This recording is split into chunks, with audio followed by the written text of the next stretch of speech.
বিশ্বাস দুজনেই এখন শোবিজ দুনিয়ার আলোচনার কেন্দ্রবিন্দু। রূপালী পর্দার এই দুই হার্টথ্রবের একসঙ্গে পথ চলা শুরু হয় 2006 সালে, আর এর 2 বছর পর দুজন গোপনে বিয়ে করেন। এফআই মানিকের কোটি টাকার কাবিন ছবির মাধ্যমে একসঙ্গে কাজ শুরু করেন শাকিব অপু বিশ্বাস। প্রথম ছবিতেই এই জুটি দর্শকের মন কেড়ে নেয়। এরপর একের পর এক হিট ও সুপারহিট ছবি উপহার দেন তারা। দর্শকের মনের আসনে বসার পাশাপাশি তখন শাকিবের হৃদয়েও জায়গা করে নেন অপু বিশ্বাস। তবে কে কাকে কিভাবে প্রেমের প্রস্তাব দিয়েছিলেন সে সম্পর্কে অপু বলেন, 2008 সালের 17 এপ্রিল আমরা দুজন সারাদিন আশুলিয়ায় প্রিয়াঙ্কা শুটিং স্পটে সুহানুর রহমান সুহানের কথা দাও সাথী হবে ছবির কাজ করছিলাম। কাজ শেষে শাকিব আমাকে বলে, তোমার সঙ্গে জরুরি কথা আছে, সন্ধ্যার পর অবশ্যই দেখা করতে হবে। তার মুখ থেকে যে কথাটি শোনার জন্য অপেক্ষা করছিলাম, সে কথাটি হয়তো শাকিব বলবে এই অনুমান ছিল আমার। এরপর তার কালো হ্যারিয়ার গাড়িতে করে আশুলিয়ার পথ ধরে এগিয়ে চলছি। একটা সময় সে আমাকে বলল, আমি তোমাকে বিয়ে করতে চাই এবং সেটা আগামীকাল। একথা শুনে অপু নিঃসংকোচে শাকিবের হাতে হাত রাখলেন। এরপর তারা মিরপুরের শাহ আলীর মাজারে যান এবং সেখান থেকে দোয়া নিয়ে মহাখুশিতে যে যার মতো বাসায় চলে যান সেদিনের মতো। এরপর আসে বিয়ের সেই মহেন্দ্রক্ষণ। 18 এপ্রিল ছিল শুক্রবার। অপু বলেন, তখন আমার বাসা ছিল মিরপুরে। আমার বোন লতা ছিল বন্ধুর মতো, তাকে সবকিছু বললাম। আর মাকে বললাম বিউটি পার্লারে যাব। তখন মা বলেছিলেন, কখনো তো পার্লারে কাউকে নিয়ে যাস না, আজ একা না গিয়ে দুই বোন কেন একসঙ্গে বের হচ্ছিস?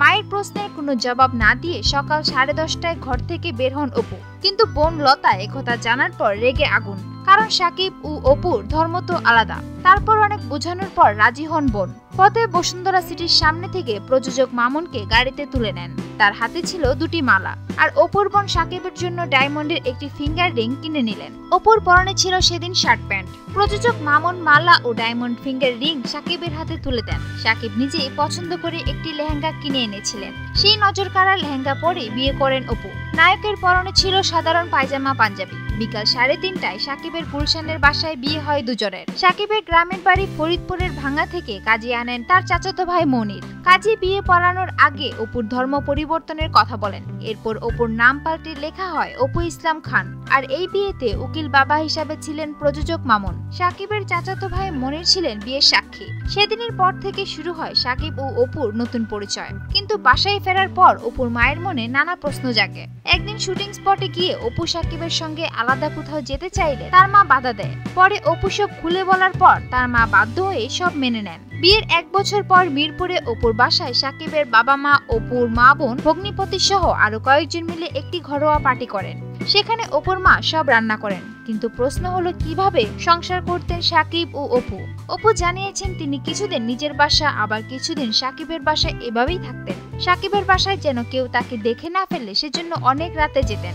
এভাবেই চলেছে তাদের সংসার। কিন্তু তারা কখনো হানিমুনে যাননি। শুটিং এ বিভিন্ন দেশে গেলেও হানিমুন নিয়ে আফসোস রয়েছে তাদের। কিন্তু এরপর দুঃখের অংশ শুরু। বাচ্চা গর্ভে আসার পর একটি মেয়ের যে আনন্দ থাকে তা অপুর মধ্যে ছিল না। শাকিবের সঙ্গে মনোমালিন্যের কারণে কলকাতার একটি হাসপাতালে নিজে বন্ডে সাইন দেওয়ার পর সিজার হয় অপুর। 2016 সালের 27 সেপ্টেম্বর শাকিব ও অপুর ঘরে ছেলে সন্তান আবরাম খান জয় আসে। তারপরও শাকিব এ খবর অপুকে গোপন রাখতে বলেন। কারণ হিসেবে তিনি বলেছেন, দুজনের ক্যারিয়ারের স্বার্থে সন্তান ও বিয়ের কথা গোপন রাখা হয়েছিল। তিনি বলেন, প্রযোজকরা যখন জানবেন আমরা বিবাহিত, তখন আমাদের জুটি করে আর কোনো ছবি বানাতে আগ্রহী হবেন না। কিন্তু শেষ পর্যন্ত কিছুদিন আগে টিভি লাইভে এসে সবকিছু জানিয়ে দেন অপু।